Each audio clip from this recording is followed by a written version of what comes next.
बिस्मिल्लाहिर्रहमानिर्रहीम व रफ़अना लका ज़िक्रक सदक़ल्लाहुल अज़ीम। अस्सलामु अलैकुम व रहमतुल्लाहि व बरकातुहू। इलेक्शन 2023 में होंगे। सुप्रीम कोर्ट ऑफ पाकिस्तान इनकलाब बर्पा करने की इजाजत दे। केपी के वजीर आला में फोर्सेस के साथ, केपीके की फोर्सेस के साथ वफाक पे चढ़ाई करने के लिए तैयार हूं। मुझे नियाजी साहब के इशारे की जरूरत है। नाजरीन, मैं आपका मेजबान अहमद अख्तर कुरैशी आपके अपने पसंदीदा प्रोग्राम बाउनवान आपके सामने लेके हाजिर हूँ। साबका वजीर आजम और तहरीक इंसाफ के चेयरमैन ने अदालत से इजाजत मांगी है कि वो हमें इनकलाब बर्पा करने की इजाजत दें।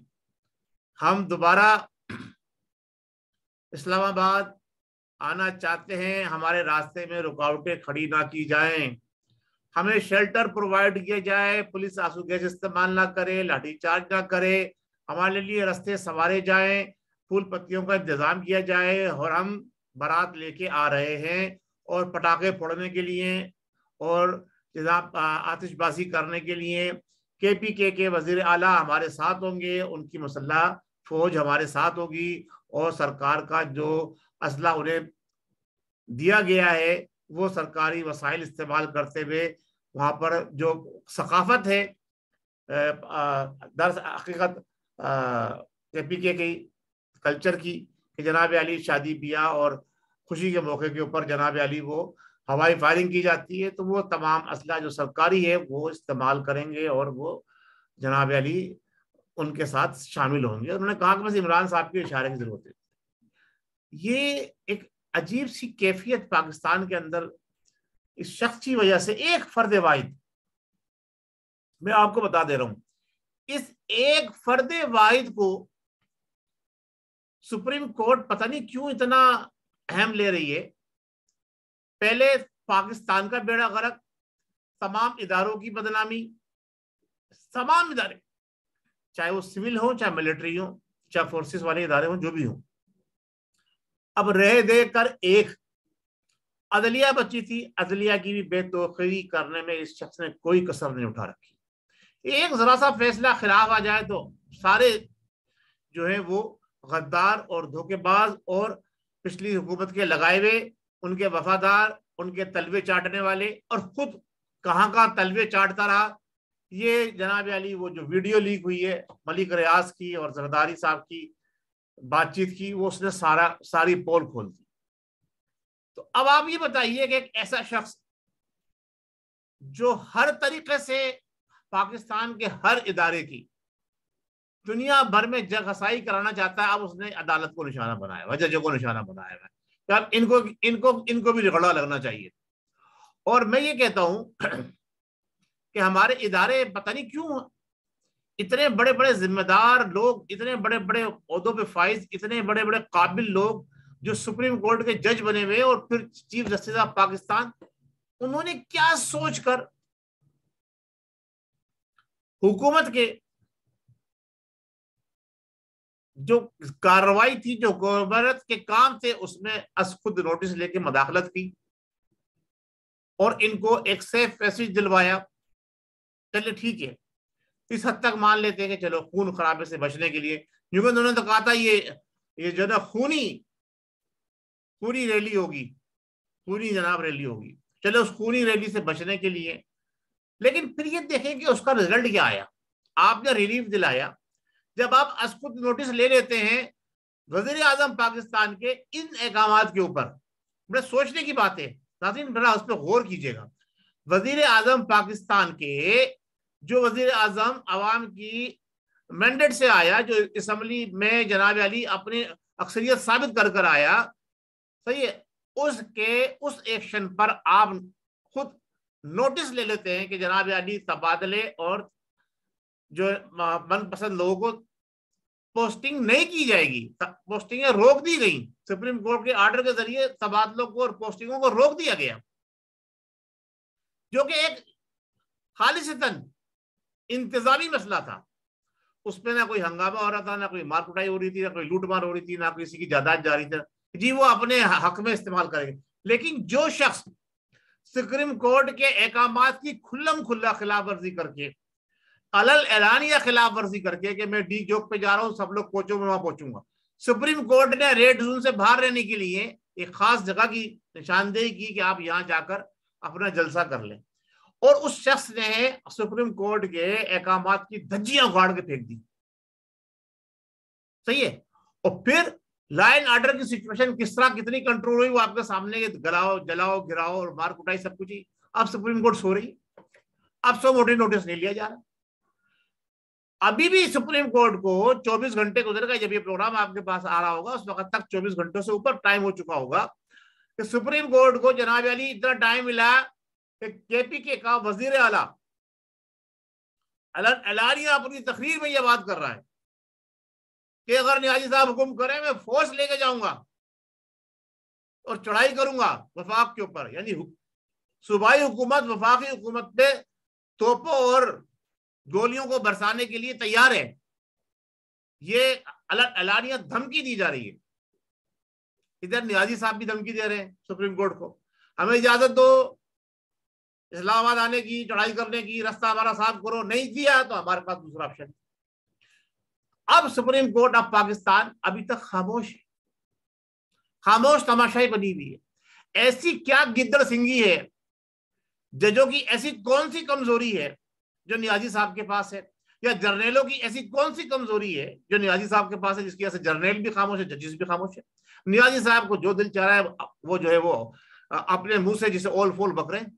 मैं गलत अल्फाज नहीं इस्तेमाल करना चाहता, इसलिए मैंने ओल फोल गलत इस्तेमाल किया कि वो ओल फोल बक रहे हैं और जमा हमारी इदारे भी देख रहे हैं, हमारी अदलिया भी देख रही है खामोश।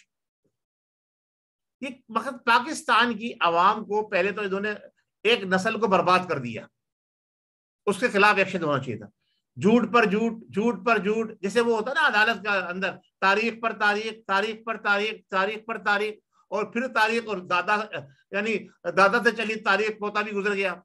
ठीक है, तो वही काम जनाब अली नियाजी साहब कर रहे हैं। ये झूठ पर झूठ, झूठ पर झूठ, झूठ पर झूठ, कितने झूठ बोले, कितने खुल के सामने आ गए।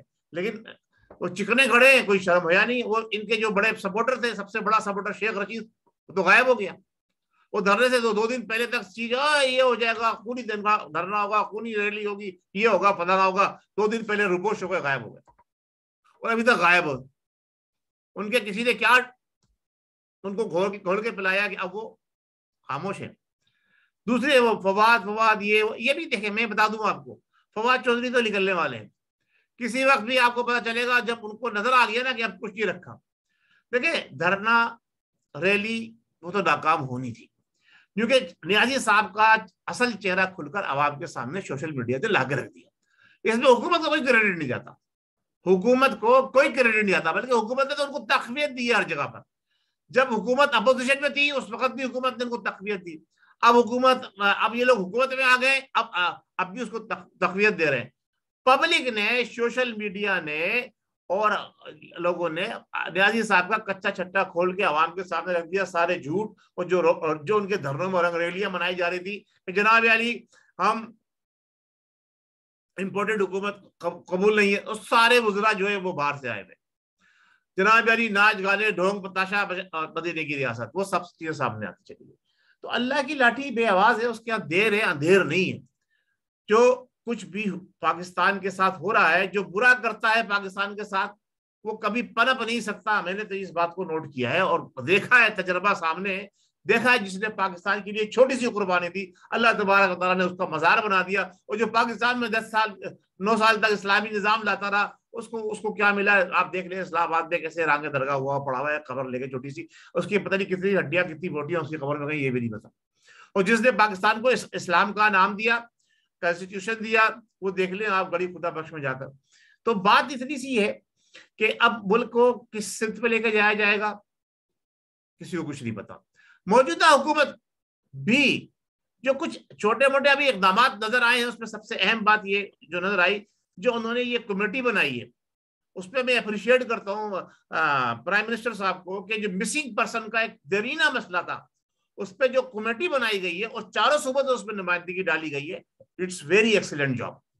और फिर मैंने अपने 2 दिन पहले प्रोग्राम में भी एक बात कही थी कि आप जो है वो खत्म करें सब्सिडी, आप तनख्वाहें कम करें, MNS MPS से तनख्वाहें माफ करवाएं। आप जो सेशन आपका रह गया है उसमें कहें अपने तमाम MNS से, तमाम MPS से, वो इतने भूखे नंगे नहीं है कि उनको अगर तनख्वाह नहीं मिलेगी तो उनका गुजारा नहीं चलेगा, सब लॉर्ड है, सही है, उनकी तनख्वाहें माफ कराएं, वो पैसा खजाने में जमा करें। अगर आपने अवाम के दिल जीतने हैं, अपनी हुकूमत को प्रोलॉन्ग करना है, देख इलेक्शन तो 2023 में ही होंगे, ये बात तो फैक्ट है, इससे पहले इलेक्शन होते नजर नहीं आ रहे। जो कुछ सूरत हाल है, जो दमखम था वो सामने देख लिया, निकल गया। जब पहले रैली के अंदर इनकलाब लाने के लिए लोग नहीं आए, तो दूसरी में क्या आएंगे? जब सारी चीजें खुल के सामने आ गई कि नियाजी साहब जो है ना, क्या है नियाजी साहब सिर्फ जो है, फिर वही मैं घूम फिर के मैं आऊंगा, नियाजी साहब के दौर में जो करप्शन हुई है, नियाजी साहब इतना शोर वावेला बचाते रहेंगे, चोरों को पकड़ूंगा, डाकुओं को पकड़ूंगा, किसी को छोड़ूंगा नहीं। अच्छा, अभी मजे की बात देखिए, अभी कल ही की बात है, अपनी तकरीर में फिर फरमा रहे हैं कि मेरी निगाहों में, उन्होंने नाम ले लेके कहा है, और इंतजामिया के लोगों को नाम ले लेकर कि फला IG, फला CPO, फला फला, अरे मैं तुम्हें छोड़ूंगा नहीं, मैं तुम्हें छोड़ूंगा नहीं। तो बात ये है, वो कहते हैं कि मैं तुम्हें छोड़ूंगा नहीं, मैं तुम्हें अपने जिगर में समा के रखूंगा, मैं अपने साथ में मिला के रखूंगा, मैं तुम्हें अकेला नहीं छोड़ूंगा, मैं तुम्हारा तहफ्फुज़ करूंगा। राणा सनाउल्लाह साहब और वो दूसरे लोग जो हैं, जो हुकूमत के हवारी हैं, आप परेशान ना हो, वो ये कहते हैं कि मैं इन्हें अपना बना के रखूंगा, छोड़ूंगा नहीं इन लोगों को, ये बड़े इन्होंने काम किया है, तो आप घबराए नहीं, अल्लाह की लाठी बेआवाज है। इन्होंने जो किया था, अब इनकी वो क्या नाम है, कभी कोई रो रहा है आके, कभी जरताज गुल आके रो रही है, कभी फलाना आके सोशल मीडिया पर रो रही है कि जुल्म किया औरतों के साथ, बच्चों के साथ। ओ भाई, आप अभी साल भर पहले जो आपने 26-27 नौजवानों की जानें ली थी, वो भूल गए आप? उस वक्त जो टेयर गैस इस्तेमाल की थी आपकी हुकूमत ने, वो आपको नजर नहीं आ रही। अब आप जो तशद्दुद करने के लिए आ रहे हो, जो तोड़फोड़ करने के लिए आ रहे हो, बाजी में भी वही रिकॉर्ड है आपका, अभी भी वही है। तो आपको रोकने के लिए अगर टेयर गैस इस्तेमाल की गई, आपको अगर गाड़ियों से निकाल के गड्ढा ढोली करके पुलिस मोबाइल में डाला गया, तो अब आपको बुरा लग रहा है। आपने तो जनाब अली लाशें गिरा दी, तेजाब डाल दिया रोड के ऊपर। अब साल भर पहले की बात है, वो आप भूल गए। अच्छा, वही वाली बात है कि जी अगर जो नियाजी साहब ने किया वो जायज है, जो नियाजी साहब के खिलाफ हुआ वो जनाब अली जुल्म हो गया, बर्बरियत हो गई। आपने कश्मीर बिकवा दिया, आपने हमारी आला जिम्मेदार अस्करी इदारों के लोगों को मुतनाज़ा बनवा दिया। आपने जनाब अली पूरी दुनिया के अंदर हमारी जो अस्करी क़यादत की एक नाम था, एक शनाख्त थी, एक पहचान थी, उस पर आपने जनाब अली जो उंगलियां उठवा दी। अब आप इदारों के खिलाफ तो पहले ही कर चुके थे, अब आपने रही सही कसर अदलिया को चुना है। और इसके पीछे कौन अवामिल कार फरमाए, फिर वो सब जाऊंगा, बात बढ़ जाएगी, 11 ने चमन जाने दो। बस बात सिर्फ इतनी सी है कि एक दिन बाकी रह गया है, घूम फिर के अब आता हूँ उसी के ऊपर कि एक दिन बाकी रह गया है। नियाजी साहब, आपने 6 दिन की बात की थी, सही है, अब छक्का कब लगाने आ रहे हैं आप तो क्रिकेटर है ना, छक्के के बाद तो कुछ होता ही नहीं है। सिंगल होगा, दुग्गी होगी, 3 रन बनाएंगे, चौका लगा देंगे, और सबसे बड़ा काम जो होता है वो छक्का होता है बाउंड्री के बाद। तो आपने इसी हिसाब से छक्के का, उससे ऊपर तो गिनती आपको आती नहीं है, क्योंकि आपका हिसाब किताब कितना है वो आपको पता ही है कि आप पाकिस्तान के अवाम को कभी करोड़ों में गिनते हैं, कभी अरबों में गिनते हैं, और जो फंड बांटते हैं वो आप अरबों को बांट देते हैं। तो बहरहाल अब आपको छक्के से ऊपर तो पता ही नहीं है आपके क्या होता है, और छक्का 2 तरह का होता है, सही है, सुनने वाले जरा समझ जाए इस बात को। तो आप तो माशाल्लाह से बड़े कैलकुलेटर लेके चलने वाले लोग हैं। मैशियत की 200 लोगों की टीम आपकी, जिसने पाकिस्तान को जनाब अली जहां पहुंचाना था वहां पहुंचा दिया, ठिकाने लगा दिया। अब कम से कम हुकूमत को काम करने दें, आए, क्योंकि आपको तो भूखे हैं आप। इसीलिए मैं कह रहा हूं प्राइम मिनिस्टर से कि ये भूखे हैं, भूखे, ये तनख्वाहें नहीं छोड़ेंगे। अभी तक इन्होंने पार्लियामेंट लार्जेस्ट नहीं छोड़े इस्तीफे देने के बाद, ये तनख्वाहें भी नहीं छोड़ेंगे।